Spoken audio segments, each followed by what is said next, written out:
welcome back to another episode of The Fighter and the Analyst. I'm your host, GK The Fight Analyst, and this here is my man, the Joker himself, Peter Petties. What's up, man? How's it going? Chilling. Another day in the life. Another week gone by. It's been good. The holidays are coming up. Actually, my birthday is this Sunday. Shit. Yeah. Happy early birthday. Well, thank you. It's a birthday session on the podcast. That's great, man. Yeah. How old are you going to be? Oh, man, I'm turning the corner. I'm officially going to be old man / vet status at 30 on the dot on Sunday. Oh, shit. Hey, you're my age now. Welcome to the 30-year-old club, my man.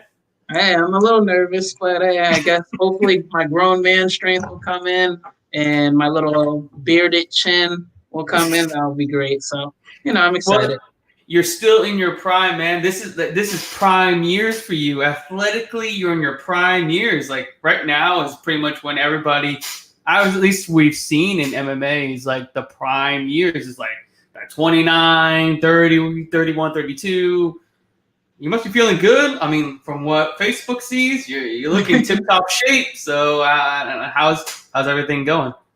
No, I can't complain. You know what? It's honestly, I've always said, like, I had a chat. I can't really remember it, too. I think one of the 20-year-olds in our gym who's been coming up, he has a lot of amateur experience. Man, I told him, hey, if you told me when I was your age at 29, I'll be 8-6 or whatever, I was like, damn, I'm some shit.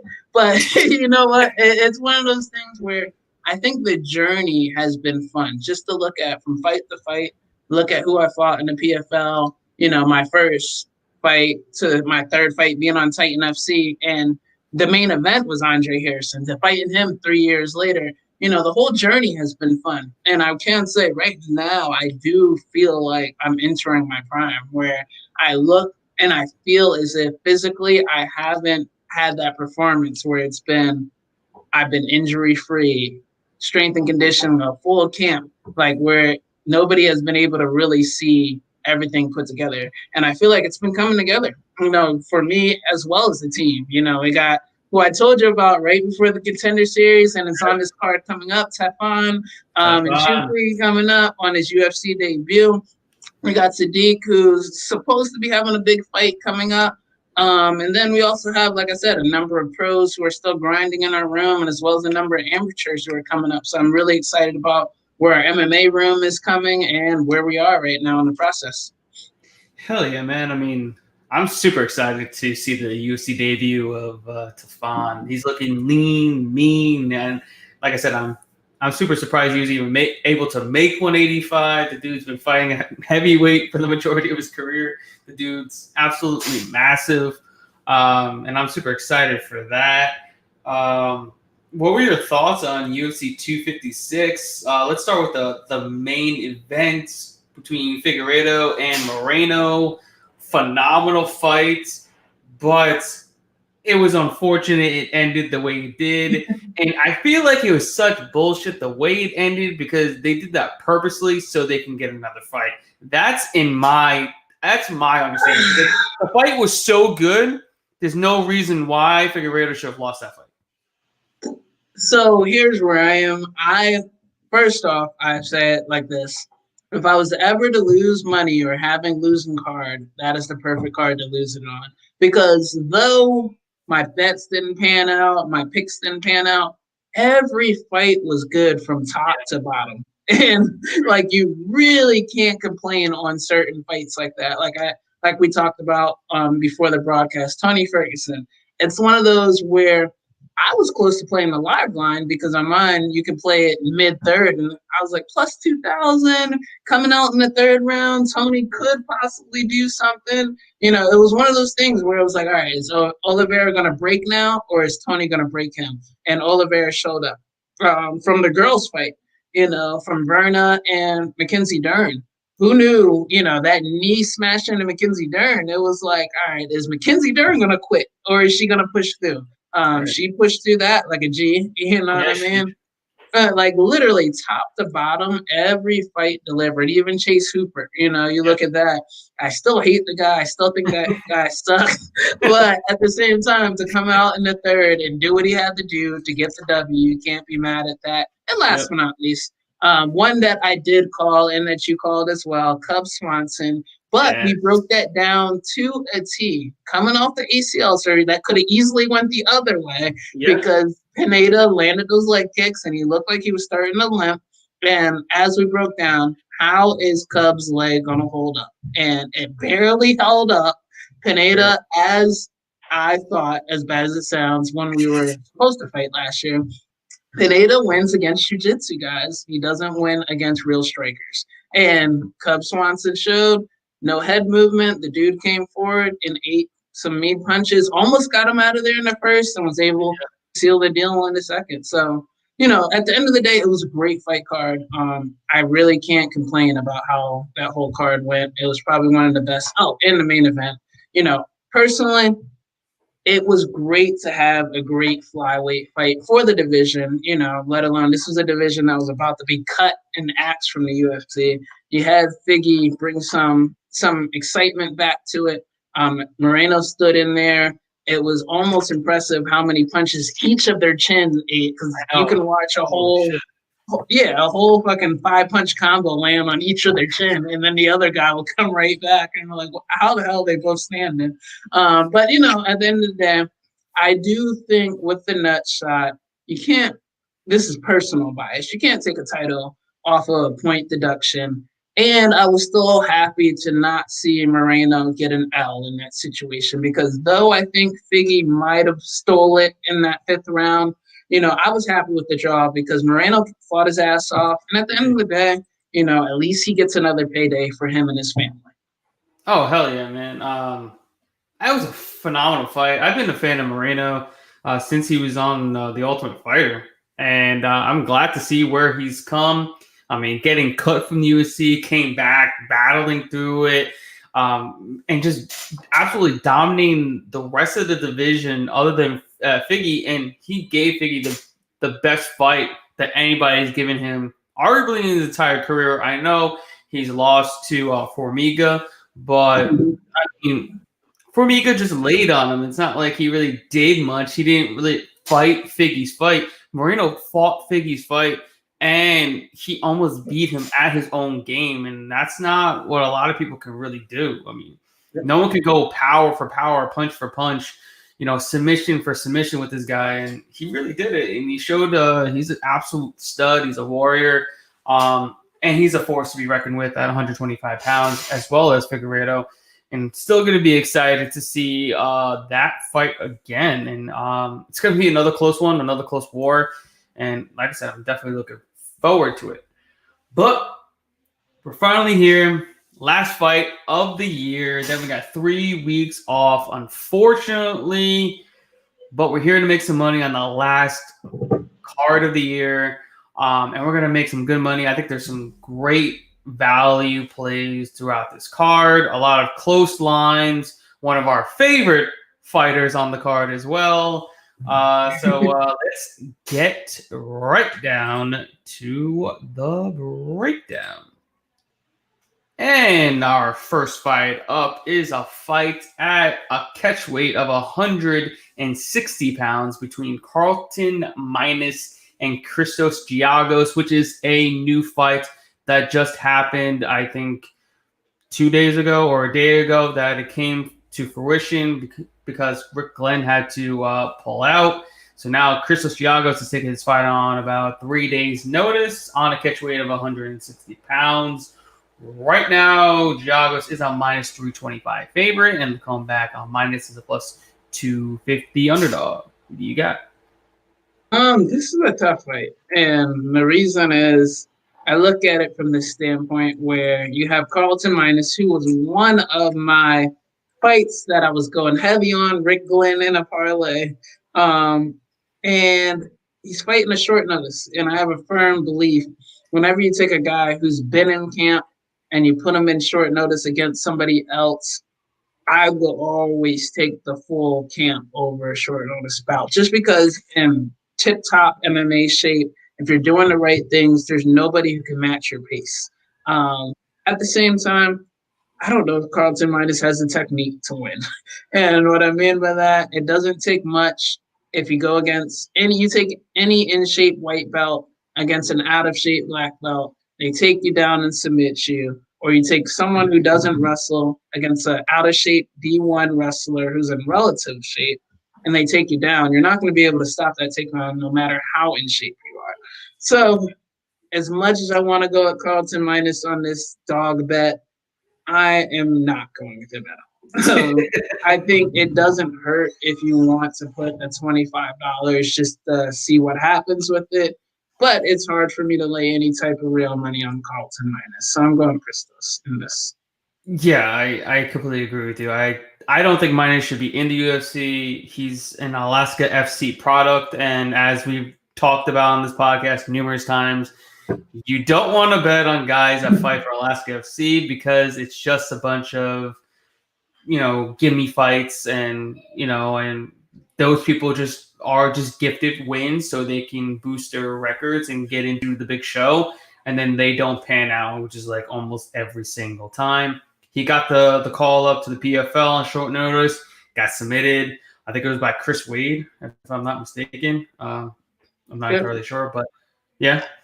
Yeah, so that doesn't bode well against another very good grappler in Christos Giagos. He's going to come in there and, take him down probably repeatedly. And I don't think Minus is going to have really big of a, he's not really bigger than him. They're both 5'10". I thought Giagos would be a little bit smaller, but he's really not. They're about the same size. If this fight was at 170 pounds, which I thought it normally was going to be at because I forgot that Minus was actually coming down to 155, I would have given more look into Minus being the bigger guy. And Giagos normally gasses in his fights and short notice, stature, blah, blah, blah, blah. But since it's a catch weight of 160 pounds, I still think I'm giving this to Giagos to go in there and just, do his thing, go in there and grapple him to the ground and just absolutely dominate him on the mat. Normally, this is a first round or decision fight, and I do think this is going to be one of the fights that actually goes to a decision on the first fight of the card. Last weekend, that thing broke up. Unfortunately, it wasn't a first round or decision. It was about to go to a decision again, mind you. It ended up being a third round finish, but it was close to going to a decision. So I think this one's actually going to be a decision for Giagos.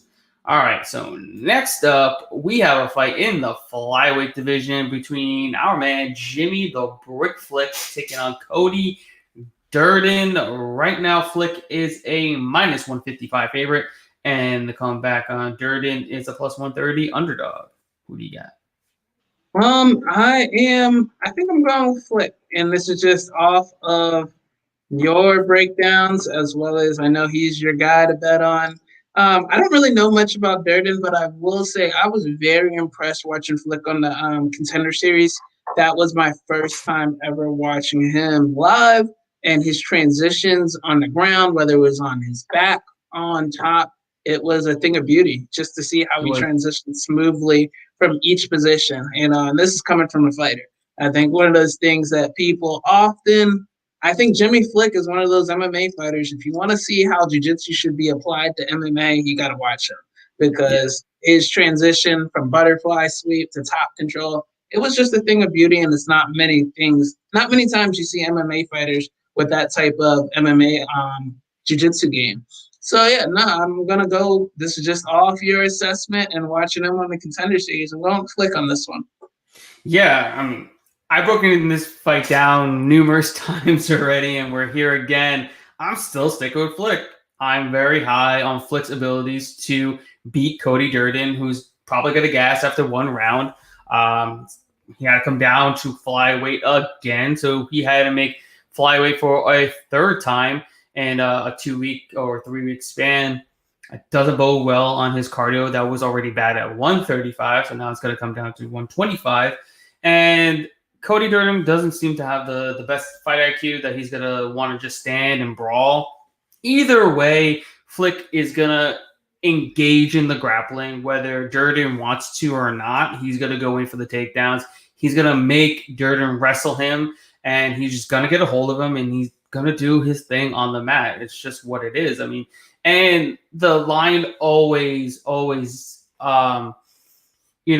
reflects that the ice makers just don't believe in Jimmy Flick because of his record, because of, he's just been around the block for a minute. But like, this dude is so good. You saw him in his fight against Nate Smith, who's a far, far better wrestler than Cody Durden. You talk about a junior Olympic wrestler and Nate Smith. Absolutely out wrestled Nate Smith. He took him down. He dominated him on top, on bottom, every which way possible on the mat. Then he went against Greg Fisher, who's also another good wrestler, and he submitted him in the fastest submission I think one of the fastest submissions in LFA history in under a minute. And he was a massive underdog in that fight to claim the LFA flyweight title to get his shot on the Contender Series. He's 5-1 as a flyweight, hasn't lost at flyweight since I think 2016, and that was his first fight at flyweight. He's 5-0 since then. He's on the up and up. The dude's put in the damn work to get here, and he deserves it. He's gonna come in here and he's gonna get, I think, a first round submission. Put this dude away. I think he's gonna put him to sleep. He's going to sleep. All right. Next up is one of my favorite fights off the card. Our man Tafani Nchukwi taking on Jamie Pickett at middleweights. Yes, guys, this is at middleweight, 185 pounds. The man, the beast, Tafan is making middleweight. He's looking good right now. He's a minus 350 favorite. Come back on Jamie Pickett, a plus 290 underdog. Who do you got? I don't even think we need to ask. I know, right? I got my guy, Tafan. I'm going to give a very special bet. I told you this via text before. I will say, I think the sleeper bet on this is Tefan by submission. Plus 2,000 people. Plus 2,000. Plus 2,000. I think this is a good time for him to show his well-roundedness. Me personally being in camp with him, the guy's ground game is next level, and this is coming from a Lloyd Irvin jiu-jitsu player. I'm telling you, he's in there with black belts. He's in there with wrestlers. He's in there, and when I say wrestlers, D1 wrestlers, giving problems. And what I will say, I think this matchup, mind you, also, I don't want to give out too much credentials because I still want it to be a problem. Mind you, Tefan has went through a Muay Thai circuit. And what I mean by that, in our personal circuit, on becoming a pro, you go through the grinder as an amateur. So it's not, if you make it to the pro level, you're expected to be top in the world, or at least potentially pushing that. So if you make it through the amateur at Lloyd's, you're not just a pro, you're a high-level pro as a debut. So basically, mind you, Tefan was a two-time world champion as an amateur in Muay Thai. He was a PANS IBJJF blue belt world champion in the gi. So, it's one of those things where I say he's credentialed. And in the past few months, man, from quarantine, we like to call it the quarantine times, where we were training in a garage, the guy's ground game is up there, and it's a hidden weapon. So I think right now you can take him in your parlays at minus 300, but I'm giving you guys a sleeper bet. I think the sleeper bet is a submission at plus 2,000. I'm with it. I'm definitely taking a stab on that. Either way, I mean, I feel like Tefan legit wins this fight anywhere he wants it. My only thing is I just want him to be faster, a faster starter. That's my only issue with him, because he tends to slow pace it in the first round. But if Jamie Pickett really brings the fight to him, he's gonna have to pick up the pace either way. The thing is, Pickett's not gonna want to throw down with Tefan. Pickett's been tagged numerous times over his last few fights, as you've seen in his Contender Series fights. He's also been tapped out in his Contender Series fights. He's been knocked out. He almost got knocked out in his last Contender Series fight, but he fought through it and actually came back in the second round and got the KO himself. But yeah, Tefan he's he's a lock, guys. I mean, he's coming in here. I know he's only 4-0, and Pickett's got more, much more experience. But like our man over here saying, he's very well versed. He is not just MMA. I mean, he's been doing this shit for a long time. Just because he doesn't have, 15 MMA fights doesn't mean he hasn't been around for a very long time in combat sports itself. There's a reason why he's in the UFC at only 4-0. There's a big reason why. He's going to show it here, and he's going to be one of the next big things at 185 pounds. He's going to be a fucking problem because of the fact that he's so well-versed, and he's fucking massive. The dude is massive. And let me give a little scary tidbit. He hasn't been doing it that long. That's the scary part. Really? Like combat sports in general? Like, ironically, the funny part about it, funny story behind it is how Teflon started. He didn't intend to sign up. He came in for a 30-day trial, and I was the sales representative for his boy. I signed up his boy, and he went with someone else and did not sign up. After finding out his boy signed up, he's like, shit, now I got to sign up. And he got hooked. And this was in 2014.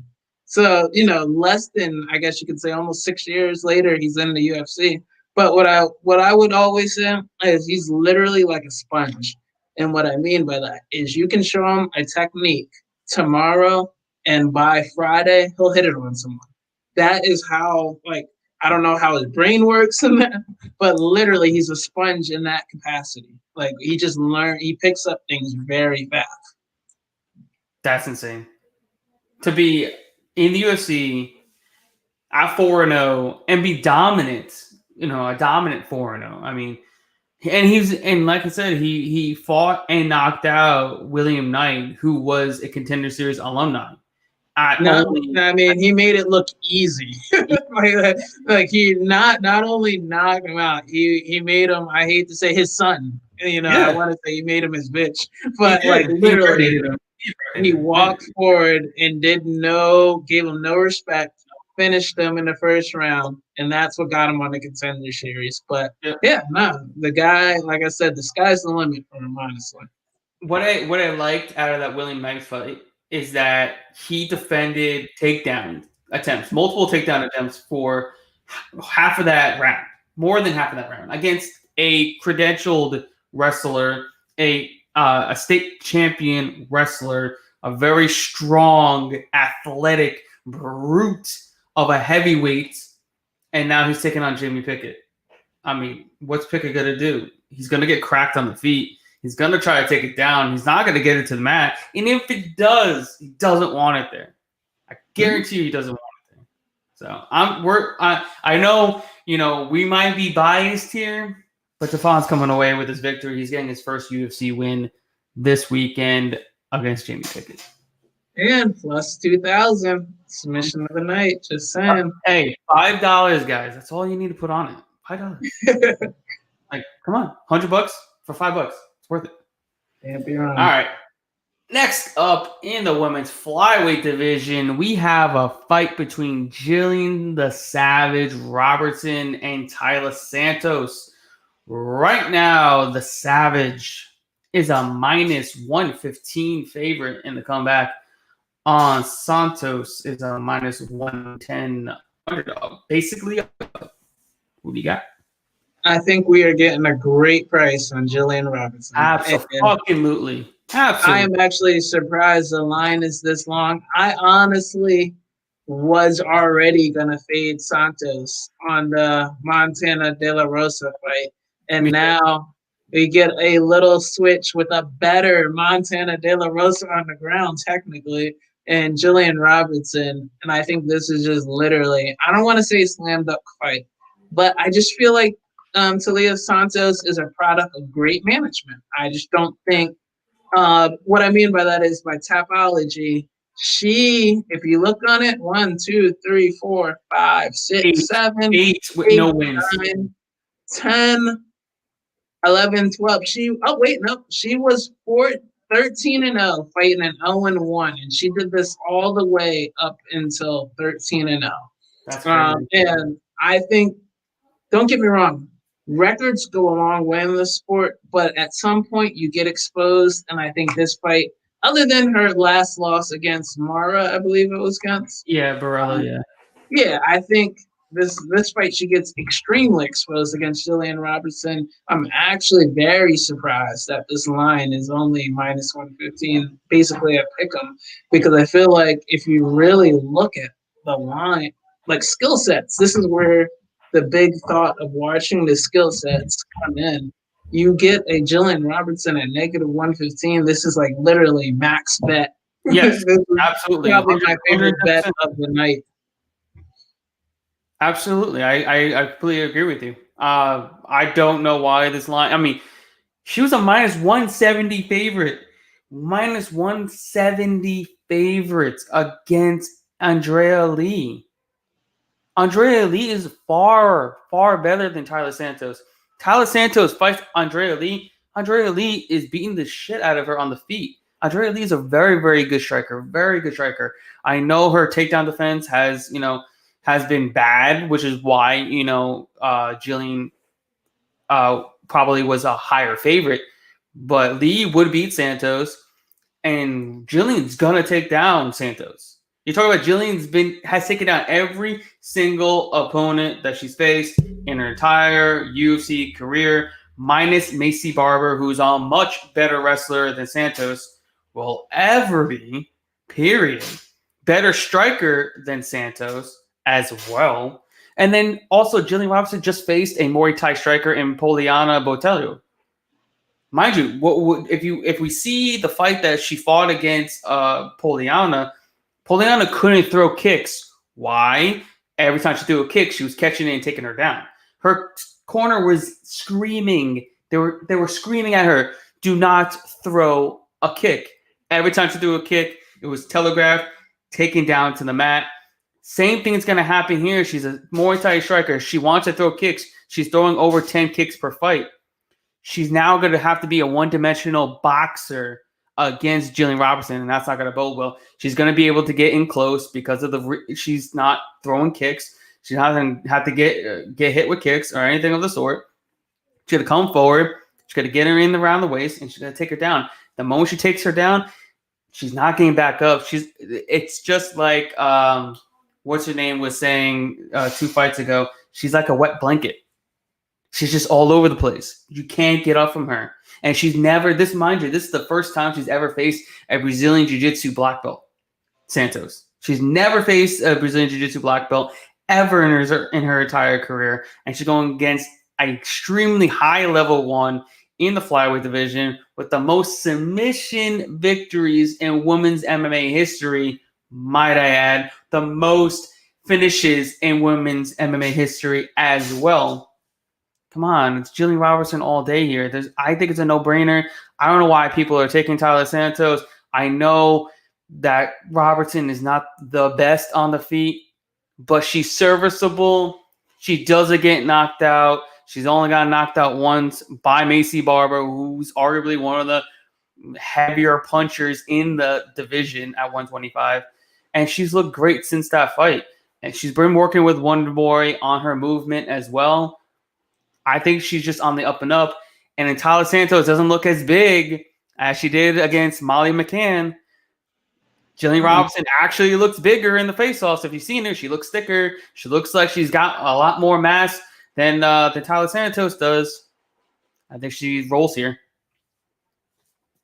All right. Next up, in a catchweight fight of 195 pounds, Jesus Christ, is a fight between Antonio Arroyo and Deron Winn. Right now, Arroyo is on minus 165 favorite, and the comeback on Deron Winn, it's a plus 130 underdog. Who do you got? And I'm always big on wrestlers, but I think it's hard to really go with Deron Winn based on what he's shown us in the UFC. I can put my asterisk here. I am sitting on this fight. I'm not touching it. But really, if I had to, I just don't. As much as I want to go with, you don't trust Arroyo being like it's like a giant versus a midget, pretty much. I don't, and just because I feel like Deron Winn, if you come in and you get how can he win though? Like if we think about it, like how can Deron win? How can he even fit? How can he even I mean, face? he has to be the prospect that we all thought we were getting in a dollar store Daniel Cormier that we haven't seen yet. You know, this Right? is Deron Wynn is supposed to be what I thought Daniel Cormier was going to be when I saw him as a heavyweight, and he became a UFC champ. But Deron Wynn is what I expected DC to be. And what I mean by that, when you get an essential midget for the weight class and Deron Wynn, and he's getting co-signed by DC, I expected DC to come in. That's what I expected to get, and we haven't gotten that. And so my thought is, he thinks, in his mindset, I would think, damn, I'm 0-2. My back's against the wall in this. I need to come out and put on a show and just win. Just win. Don't get into a stand-up brawl. Wrestle him. Get an ugly W somehow. But we'll see. If the Deron Wynn who shows up, I'm going to be a stand-up guy and make this a freak show. I think he loses all day. Yeah. But like I said, I'm sitting on this fight nonetheless. I feel like I just have to play Arroyo just because he's 9 inches taller and he looks like a light heavyweight. And legit, Arroyo makes Deron Wynn look like Gustavo Ballart, who I saw last night at Titan FC. He legit makes him look that small. It's the craziest thing. I've never seen such a massive size discrepancy between two fighters like that. It's crazy. And on top of it, Deron Wynn should not be fighting at 185 pounds. Now he's fighting at 195 pounds. So he's 195 pounds fighting a guy that looks like he should be fighting at 205. That's insanity. That's insanity. There's no absolute, I just don't see. I don't know how he's gonna touch his face. I don't know how he's gonna even remotely punch him in the face, at all. He's gonna have to hit him in the body. He's gonna have to take him down. But even on the mat, Arroyo's actually pretty decent with his jiu-jitsu skills. He's subbed numerous people. He's got really good subs off his back. He's got good transitions. And on the feet, he wins it all day. I mean, it's not even close. So basically, Deron Wynn has to play a clinch game here. He's got to keep it up against the fence. He's got to take him down and keep him there and just basically hold him down. That's his only path to victory. He couldn't do it against Gerald Mearshart. He couldn't do it against Darren Stewart. So here we are against Antonio Arroyo. I know he, unfortunately, he did get taken down and controlled against Andre Muniz. But Andre Muniz is a high-level Brazilian Jiu-Jitsu black belt. No fault there because he couldn't get his Jiu-Jitsu game going against a very high-level Jiu-Jitsu player himself. So now he's going against a wrestler who's only 6'2", not very well versed on the mat, that got lit up on the feet by Gerald fucking Mearshart. Gerald Mearshart lit this man up on the feet and then subbed him on the mat. So let's put that into perspective. I think Arroyo should have this all day. It's a light heavyweight going against a guy that's much smaller than him that should probably be fighting at, 155 pounds, considering, his stature, and he's only 5'6". I'm gonna have to go with Antonio Arroyo here, and I'd be very surprised if he loses this fight. And then on top of it, I'm hearing doubts in Deron Wynn saying maybe this isn't for me if I can't get this win here. And that's never the mindset you want to go into a fight. Maybe this sport just isn't for me when you're going into a fifth fight with another grown man. Yeah. All right, next up in the women's bantamweight division, we have a fight between Pannie Kianzad and Sijara Sarge Eubanks. Right now, Sarge is a -165 favorite, and the comeback on Kianzad is a +135 underdog. Who do you got? I'm going with my girl Sarge, man. Sarge is probably the biggest sweetheart out there. She probably doesn't want anyone calling her sweetheart. but I will forever call her that because she's actually just really people I think get mapped up in this media personality, media portrayals. When I tell you, Sarge, she originally came out of Team Lloyd Irvin. That's who she got her black belt from. She has like if you see her, she has what you call resting bitch face, but she is a great person, good heart. She would show you jiu-jitsu wise any move you want.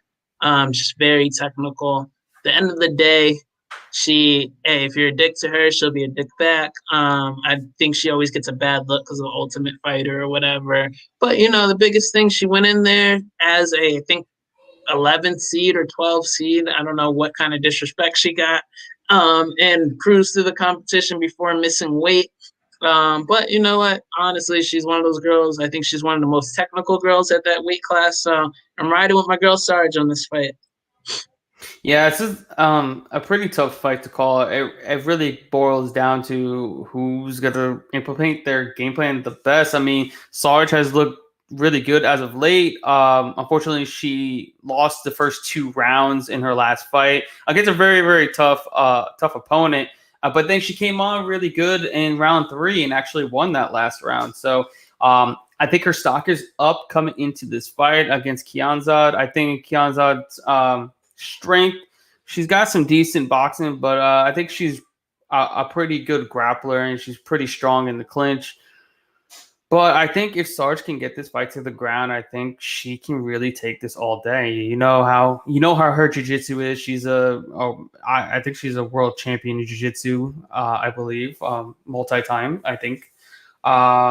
So she's got that in her game, and then her striking has just been ever improving as well. So I think she's got the tools here, and I think she can get it done. I know people are keying in on a dog play here, but I feel like Sarge is gonna pull through here as a favorite. Yeah. All right. Next up, we have a fight at 170 pounds between Anthony Showtime Pettis and Alex Morono. Right now, Pettis is a minus 230 favorite, and the comeback on Morono is a plus 190 underdog. Who do you got? I like Anthony Pettis in this one, and the main thing about it is I was so heavy on Alex Moreno his last fight, and he gave me a heart attack in that fight, and it's one of those things where I watched that fight from top to bottom just because I wasn't familiar with him, but the line that we got on the last fight, I was like, oh, this should be a guaranteed bet. So I added him in a parlay, and my heart was racing that whole fight, and I was like, whoever he fights next, I'm fading the shit out of this bet. And it just happens to be Anthony Pettis. And I'm like, I am definitely fading this bet because we get a more technical striker who I think is I felt like Alex Moreno was just like, who did he fight? I think it was Dalby or something like. No, it wasn't Dalby. No, I don't know. Reese McKee is the last guy he fought. There you go. And I just felt like that was a sloppy fight. And I remember watching it. Yeah, and I remember watching. I was like, whoever either one of these guys fight next, if they're a technical striker, I'm taking them. And he gets Anthony Pettis, and I'm like, this is a slam dunk bet. So I'm going with Anthony Pettis all day in this fight. Yeah, absolutely. I mean, I don't think we have to really think twice about it. I know it's at 170, and Pettis is a normal 155, but he looks in good shape. He said he's getting his life around. He's stopped. He's straight edge right now. Maybe that's a good thing for him. Who knows? It doesn't really matter because I still think he's the all-around better fighter, arguably everywhere the fight takes place. He's a better striker. He's going to outstrike Morono quite easily. I mean, and this is such a massive step down in competition. I mean, look at you can just name the laundry list of elite championship caliber fighters that he's faced throughout his entire career. And he's fighting Alex Moreno. Yeah. I mean, come on. I mean, this is a fight. This is a get win, get right fight from Pettis. This is the last fight on his contract. So what I'm thinking, he's looking to put on a performance here, which is why he took this fight against a lower tier opponent. Put on a performance, get his stock rising so he can get a payday, whether it's here in the UFC or with his brother, Sergio over in Bellator, which I kind of think that's where he's going to land up and help at. He's probably going to get a huge payday after he takes out Morono here over at Bellator and fight the likes of Benson Henderson again. Probably going to fight Benson Henderson again at 155 or even at 170 and make another rematch of that. I think the sky's the limit for Pettis over in Bellator. I think he will shine over there just like his brother's shining over there. He's getting the win here, and he's getting that super huge contract over in Bellator after this. Yeah. And I think another thing to add on to that is I actually have a friend who watched Anthony Pettis lose $50,000 on a roulette table. So I think he needs some money. What? Yeah, no, this is pre-COVID, but we have a lot of funny Anthony Pettis stories because my coaching staff as well as it was one of those weird things where you ever just have someone like a lot of friends just randomly meet people or celebrities. So Anthony Pettis is one of those MMA fighters that I feel like people just always run into. So I've heard like one friend was like, yeah, Anthony Pettis lost $100,000 one night on like a gambling table. And then I know my coaching staff has seen him and they're like, hey, we saw him one day just out of weight class and he like not cutting for a fight and he was fat as shit. So I just thought it was interesting to hear him say he's getting his life together and just hear the undisciplined stories. Like, you know, if anybody says like, I could say if you ever hear Sadiq drinking, that is a thing that you would never hear because he doesn't drink personally. Right. So it's like if you hear multiple stories of somebody being undisciplined, then you have to, and then you hear an interview of him saying he's getting his life together. For me, being a person not living in the state that he lives, to have people say, hey, I saw Anthony Pettis fat. I saw Anthony Pettis lose $100,000 at a roulette table. It's one of those things where, damn, if he's doing that just regular, I wonder if these demons follow him into camp. You get what I'm saying? And you hear about him talk about his distractions. So just a betting perspective on it. Well, considering we're looking to bet on Pettis, I hope that doesn't do anything here. No, but, you know, with that said, also, I don't think an undisciplined Pettis loses to him also. That's right with my betting thought. I mean, you're talking about a guy that went tooth and nail with Reese McKee. I know he beat him soundly in all 3 rounds, but Reese McKee was still hanging in there, throwing leather, landing on Alex Morono. I mean, Pettis would have wiped the floor with someone like Reese McKee. I mean, wiped the floor with him clean. I mean, you're talking about the dude that's still, I know, and we'll talk about it soon. He knocked out Wonder Boy. I know it was a thing that will never, ever happen ever again, but he still did it. Yeah, that was that one. You know how they say 9 out of 10 times? Well, that was the one that Anthony Pettis won that fight. Exactly. You're like, he'll never do that again, but he still did it. And then you're talking about Morono that's willing to just stand there and throw down like he did against Chaos Williams. It got deaded within 30 seconds. So, all right.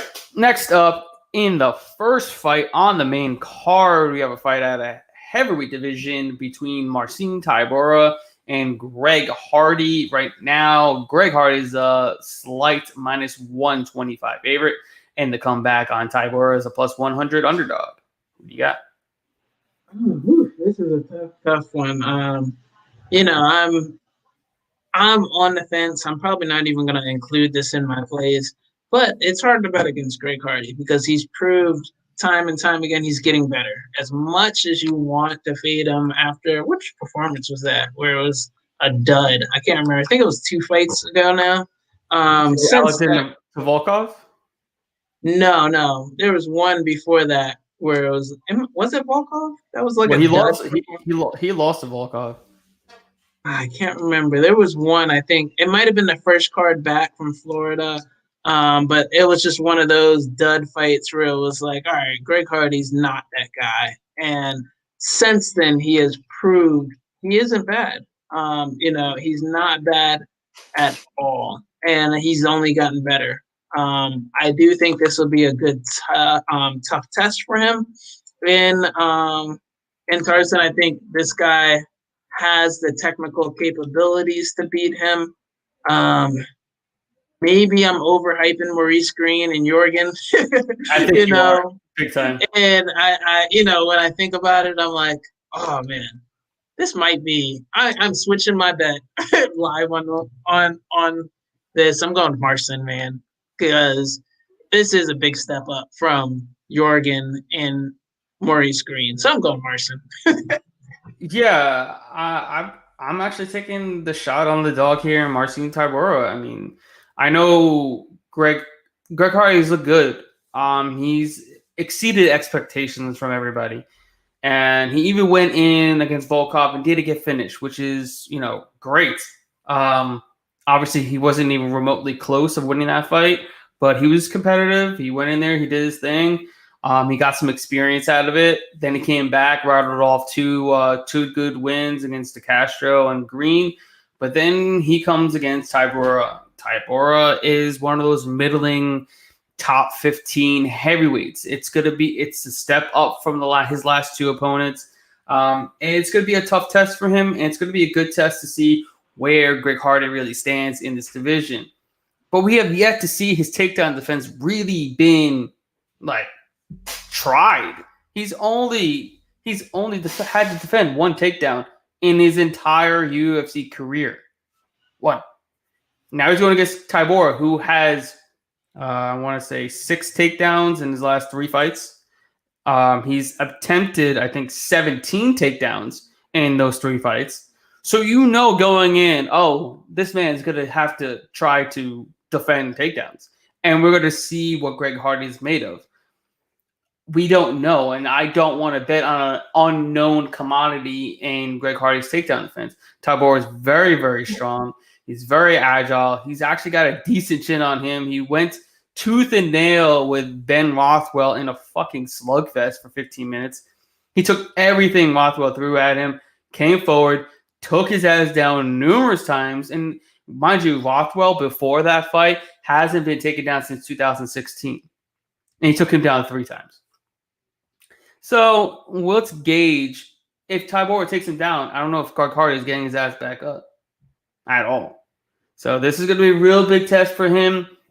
But on a very unknown commodity in Greg Hardy's takedown defense, I don't want to test it at a favorite line. No, I'd rather take my shot on the dog in a guy that's proven himself worthy of the number 14th ranked heavyweight in the UFC. I think he deserves that. And yeah, I'm going to take the guy that's been there, done that, and he's fought some of the best in the division. And I'm taking Tybura plus 100. And I really do like the over 2.5 rounds here at I think it's plus 125. I think that's a decent over there that we get plus money on. Yeah. All right. Next up, we have a fight at 135 pounds between Marlon Moraes and Rob Font. Right now, Moraes is a minus 160 favorite, and the comeback on Rob Font's plus 130 underdog. Who do you got? This is a tough one. And I'm actually kind of surprised that Rob Font's the underdog. I would have thought he was the favorite. It's a tough one for me because Marlon, I feel like he's made a career of fighting small guys and getting it done. I feel like Sandhagen physically was not the matchup for him. But I also feel like Henry Cejudo might have taught everybody how to beat Marlon. And it's the fact that Marlon does not know how to get out of the way of a right hand. And from time and time again, if you saw, I feel like Marlon's style is he'll break guys by coming forward. He's very aggressive. He has 0 defense. What I mean by that is as soon as people have gotten to the point where like, oh, wait, I can land every shot I throw on him. He has 0 defense. It's been a tough night for him. And I feel like Rob Font is not going to back down. Rob Font has impressed me in his UFC career. He's won some good fights. So I'm going with the dog on this. I'm going with Rob Font.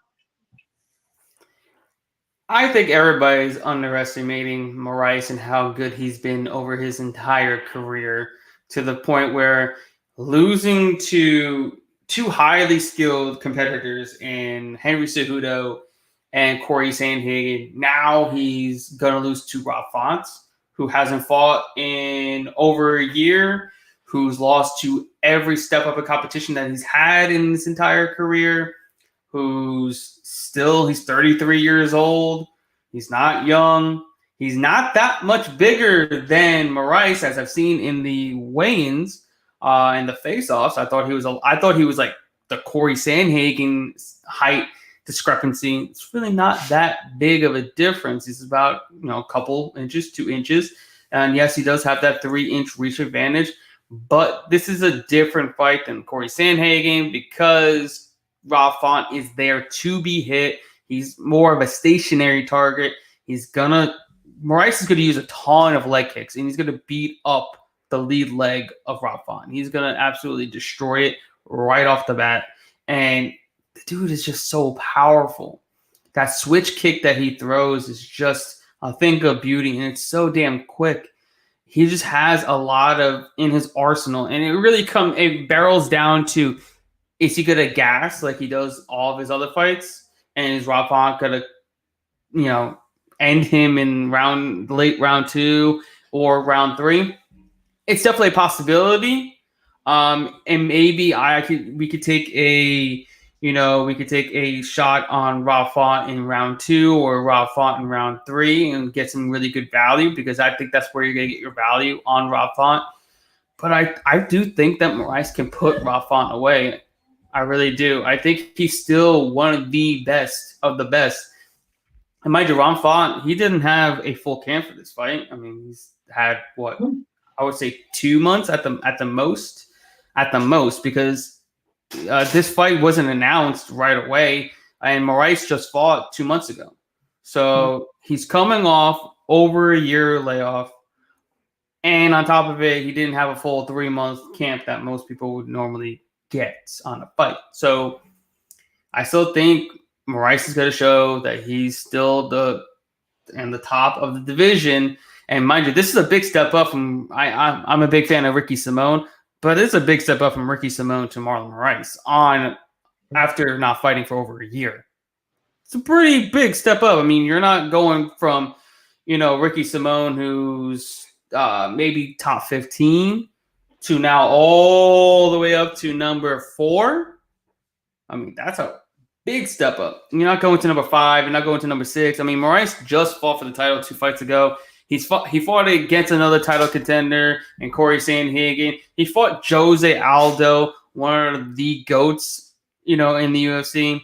And now he's going against Rob Font. I mean, that's a pretty big step down in competition. But maybe Rob Font can prove me wrong, and that he is one of the best at and he's going to surge from here. But we will see. All right, next up, in the welterweight division, we have a fight between Michel Pereira and Chaos Williams. Right now, Pereira is a minus 125 favorite, and the comeback on Chaos Williams is a plus 100 underdog. Who do you got? And I will be right back while you deliberate. No problem. I'm going with Chaos, man. Big thing about it is, after his last victory, you can't go against a man who just put Hassan down in that first 30 seconds and proved that his power is real. I'm not going to fade Chaos in this one. I am going with him to deliver another possible highlight KO. You got Michael Pereira, who kind of joked around and lost a close decision to the UFC debuter, Tristan O'Connelly. So it's hard to really trust him. But yeah, if you got anything, you're getting Chaos Williams at a dog again, and I think that's the play for this one. Okay, welcome back. Yeah, my bad. I'm back. So yeah, as far as Chaos Williams, yes, I have faded him in both of his fights. Unfortunately, and both of his fights he's won. But now he is a very public underdog, meaning a lot of the public is going and betting on him. I don't like siding with the public when it comes to a dog. I've seen it time and time again that when the public is betting one side and the line's not moving, especially on a dog, it's not good. It's not good. Jack Hermanson, public was betting on Jack Hermanson. Dog didn't move to the public price, which it should have if the public is betting on him. Stayed put, got deaded. Then you got McFarlane over in Bellator. She was a heavy public bet. People are like, well, I don't know why she's an underdog in the spot. She lost as well. Sometimes these things are like, damn, why is he an underdog? He just won his last 2 fights under a minute, and he's an underdog, and everybody's betting on him? It doesn't make sense. And when it doesn't make sense, you're like, I just hold back and not bet it. And then this is the case here. Same thing with Jack Hermanson. He was like, he's an underdog against Marvin Vettori. He just beat Calvin Gastelum in under a minute. And, on short notice, Vettori's going to fight a 5-rounder a week earlier than his scheduled fight. And Vettori's a favorite. And it doesn't make sense. And he came out victorious. And this is another case of the line doesn't make sense. And I'd rather wait it out and watch and see what happens than to be on the wrong side of, okay, that's why that line doesn't make sense, because we don't know what KS Williams is capable of outside of a 60-second knockout. We don't know if he's going to be able to hit Michelle Pereira. If Michelle Pereira comes in with all this flashy shit and gasses himself out, KS Williams could definitely take advantage and win. But if the Michelle Pereira that fought Imadaev comes to fight, he's got some trouble on his hands, because he's very diverse in his striker. He's very hard to hit, and he's super strong, and he's got really good wrestling and grappling and jiu-jitsu. He's an all-around package. We keep going back to the Tristan Connolly fight and the dumbassness and the Diego Sanchez fight, but the dude's actually a very skilled fighter. He's very flashy, and I know that, but he's still a pretty damn good fighter, and he's a dude that looks like he should be fighting at 185 pounds. He's absolutely jacked. It's crazy.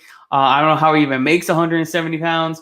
But yeah, if I'm picking, I'm siding with Michelle Pereira, which is not the side that majority of the people are siding here.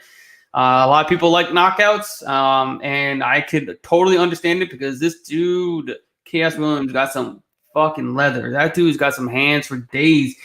He can touch a majority of anybody's chin and put you out for a while. Like last night, I was at Titan FC last night. I didn't get to tell the story, so I want to tell it on here. I've never seen anyone get knocked out so bad in a fight than I did last night. I mean, this dude was out for a while. Like, he had 2 hammer fists. It was 3 hammer fists, but like the last 2 shouldn't even have been hammer fists. He did 1 hammer fist, and he was out, and then the next 2 was just like his head was just rattling off the canvas. It was, oh man, it was. I was like, oh my. I mean, I didn't know if the dude was alive, and then they had to carry him out on the stretcher. Like, that's how bad it was. I've never seen anybody get carried out on a stretcher. It was one of the scariest moments I've seen anybody take, and it was his professional debut. I'm like, man, I don't know if this dude's ever gonna fight again. Yeah, that's worse. That's like the turning point. Like, okay, maybe I'm not a fighter, kind of thing. You know what I mean? And I felt so bad because he had to go to the hospital, but I think he was all right. And he came to it, but yeah, that's a type of power this dude KS Williams possesses as well. He could put you out. We seen against Abdul Razak Al Hassan. He put him out clean. Like, that dude was out for a minute too. Like, his lights were out. So this dude has 1 punch, touch your chin type of power. But can he hit it? Pereira's only been finished once in his entire career due to strikes. So I don't know. I'm going with Pereira here. I think he's gonna show us that he's the real deal if he just fights smart and not like an idiot. All right. We're up to the co-main event of the evening. This is going to be a great fight. at 135 pounds between Jose Aldo, arguably one of the GOATs in the UFC and all of MMA, taking on Marlon Chito Vera.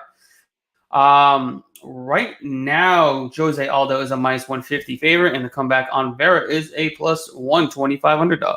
What do you got? This is a tough one. It's very tough to call. I think it's hard to go against Cheeto. You know, he's been on a roll. I called him pretty much beating Sean O'Malley without the injury. You know, don't get me wrong. I don't think it was going to get much better. So, you know, Cheeto Vera is just one of those tough Spanish guys. You know, I hate to say tough Mexican. I think he's Ecuadorian or so. But he's one of those tough Spanish guys who are going to come for a fight. He's not backing down. He's here for his money and for his family. And you're going to have to put him down to beat him. And then you got Jose Aldo, who's shown that, you know, Father Time hasn't really hit him too bad. His chin is still a little suspect, but I don't think Cheeto Vera has the power to test it. And, you know, Jose Aldo, who was, I think, arguably in that Peter Yan fight. So we have a tough fight here. I'm probably sitting on either side, but I do like the over. I think it's 2.5 for this fight. I do like the over. I see this going to a decision. So I do like the over 2.5 in this fight for sure. Yeah, this is I think it's a tough fight to call. Obviously, Chito, he's surging right now. Realistically, I think he won the Song Yadong fight, and he should be on a 5-fight win streak. Jose Aldo, you know, he's on a skid. He's a 3-fight losing streak. He's not looked himself. He's always looked drawn out, making 135 pounds. I really do think this is not the weight class for him. And, you know, Vera's looking to make a name for himself, make it known that he is, you know, the next big thing at 135 pounds. And he can really do it here. I just need him to be of more urgency in the first round because he's another slow starter. He tends to pick it up late. And that's what his downfall was against Song Yadong, that he picked it up too late and they didn't give him the first 2 rounds, unfortunately. But if I'm choosing a side, I'm taking Vera here at dog price.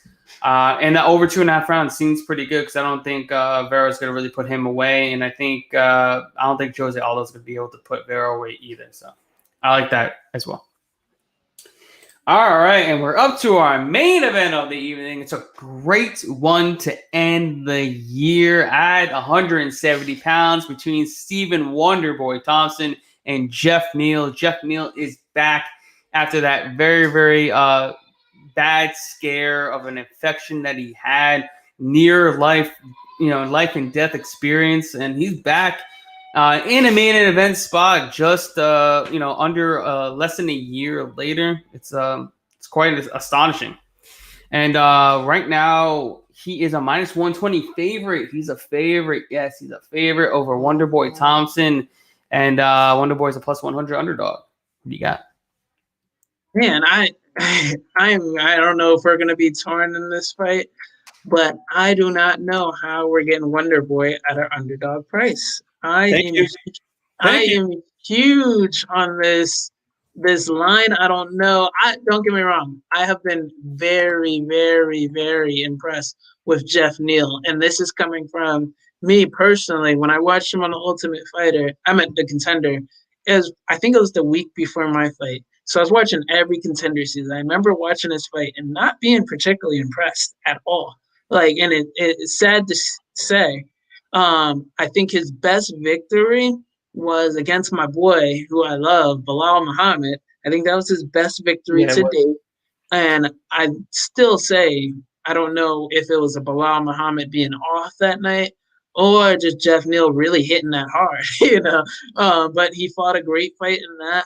But, you know, when you go from that to Nico Price, Mike Perry, who's starting to get exposed now, I think this is a whole different ballgame. And I think Wonderboy is the perfect style to beat Jeff Neal. Wonderboy is not going to stand in there and trade shot for shot, or you're not going to be there able to land a counter shot. He's not going to stand in the pocket. You're going to have to get past his side kicks, get past his reach. get past his length. And I just don't think Jeff Neal has the skill set to do that. I think you take someone like Tyron Woodley, who has, you add in the wrestling credentials, and that, yes, you have a Tyron Woodley. But Jeff Neal, I think, given Wonder Boy an underdog price right now, is I think at least ridiculous. I think Wonder Boy should be a favorite, or at least it should be a pick'em. So I'm heavy on Wonder Boy in this main event. Yeah, I'm with you as well. This is a massive step up in competition. Massive step up in competition. It's the only ranked opponent that he's had in his entire career. And like I said, he had that, that infection. We don't know how his body's really going to hold up for an entire 25 minutes, too. Taking punishment from Wonder Boy, taking those sidekicks to the body, taking headshots. We don't know how his body's going to really hold up. And then this is such a hard fight for Jeff Neal. Like Jeff Neal really, he's gonna have to land on him. He's gonna have to put him away because he can't win a decision striking with Wonder Boy Thompson. It's just not gonna happen. He's gonna miss a lot. He's gonna get hit a lot. And it's just going to be which way. He's just not going to know where it's coming from. Such a hard fight for someone so new. I know he's 15 fights in. He's still pretty new. He's really new. He hasn't fought anyone good, like super good yet. Mike Perry, Nico Price, Bilal Muhammad. He got deaded by Kevin Holland on the regional scene. Another tall, lengthy fighter. I mean, it's kind of like the same here. That's his best fighter that he's kind of gonna imitate. But man, it's hard to really game plan against a striker like Wonder Boy Thompson. It's really hard, and until Jeff Neal really shows me he could beat him, I'm gonna have to take Wonder Boy here. I mean, especially at plus 100. Could Jeff Neal show up and knock him senseless and knock him out? Yeah, it's possible, but I'd rather place my money on the known commodity, the guy who's beaten top-tier competition, who's been a ranked competitor for a while against Jeff Neal, who just cracked the top 15 and still has not beaten a top 15 ranked opponent just yet. So I got Wonder Boy Thompson here. I like the over 2.5 rounds, minus 150. I like the over 4.5 rounds of plus 130. I like Wonder Boy Thompson by decision at plus 300. I think there's a ton of value in this main event. The over 2.5 rounds, the over 4.5 rounds. Wonder Boy by decision at plus 300.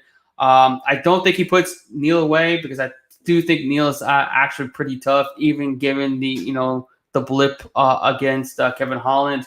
That was super early in his career. I got Wonder Boy outstriking Jeff Neal to a decision here to end the year. Oh, man, this is going to be a good fight. I think it's a great fight card. We went from 17 fights. We had 17 fights, and we're now down to only fucking 12.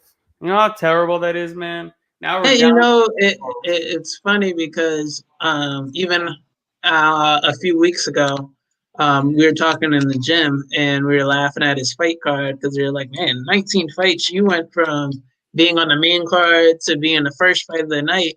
And I had said, hey, they probably just stacked it because they see someone's going to miss weights. 3 people are going to get COVID. So if you don't plan it this way, this is how you're going to get a 5-fight card. So I said it was one of those things where one of these nights, it's either going to go 4 fights fall off, all the fights fall off, or one of these fight cards, it's going to be all fucking 19 fights, and we're going to be up till 3 a.m. because none of the fights fell off. So it's one of those things.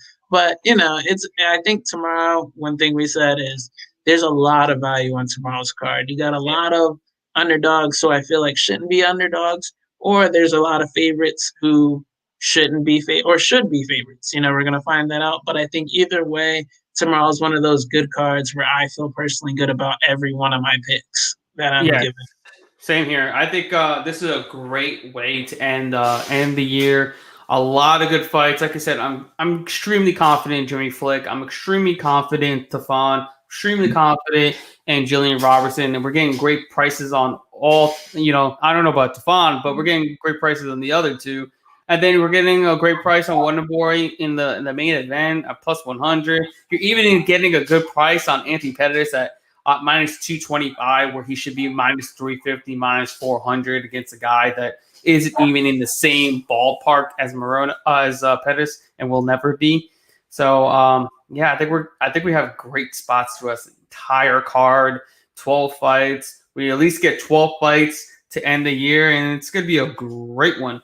But yeah, man, that's our last episode of the Fight Analyst for 2020. I gotta shout out our sponsor, Manscaped. Guys, head over to manscaped.com and get the best male grooming products on the market. Christmas is coming up. Get some of those great products to keep that junk feeling and smelling great. Use promo code TFTA20 for 20% off your order. Before we go, what is your bet? What would you give out as your best bet on this weekend's card? I have a lot of best bets, and I think one is Jillian Robertson. I feel very confident in Jillian. I feel very confident in my man Tefon. Like I said, a very special bet if you guys want to just throw $25. I'm not telling you it's as big as a far-fetched bet. $25 on a plus 2,000 will make it profit.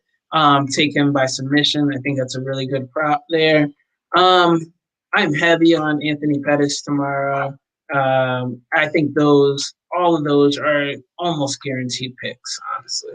Yeah, I'm pretty much in the same ballpark as you. I think we pretty much agreed on every single fight for the most part, other than I think one or two. I think one. Yeah. I thought you were gonna go Jeff Neal for some reason. No. It's hard for me to go and take Jeff Neal. We're considering he needs to knock out Wonder Boy, and Wonder Boy's only been knocked out once, and it was literally the flukiest knockout we've arguably seen in the UFC. One of the flukiest, and something that would never happen again. Can Jeff Neal do it? I think he can, but at a minus 120 price, I'm not paying that for a guy that has to win by knockout against a guy that notoriously is good at not getting knocked out. So yeah, that's why I got to go with the skilled striker in Wonder Boy Thompson. But yeah, with that said, that's our episode for the rest of the year. But my man, where can everyone find you on social media? You guys can follow me at Why So Serious MMA, both on Twitter and Instagram. And if you want some of my real picks, not real picks, a lot of these picks are going to be on my direct sheet. But if you don't want to listen for an hour or get our whole breakdown, you can also subscribe for a small fee of $25 to my OnlyFans, Why So Serious Consulting, where you'll get plays on the UFC every week and some of my best bets and best underdogs. Yes, this man has been cashing in on these massive underdog plays. We were talking about it earlier. He cashed in on a $500 parlay that cashed him out over 5 G's, guys. And that's just one of them. That's just one. So imagine what he's been doing before that. So you're not going to want to miss out on that. And guys, you know where to find me at Fight Analyst on Twitter and The Fight Analyst on Instagram and Facebook. And with that said, we will see you all cashing out at the ticket window. Until next time, you guys have a great night, great New Year's, happy holidays, and a happy birthday to our man, the Joker.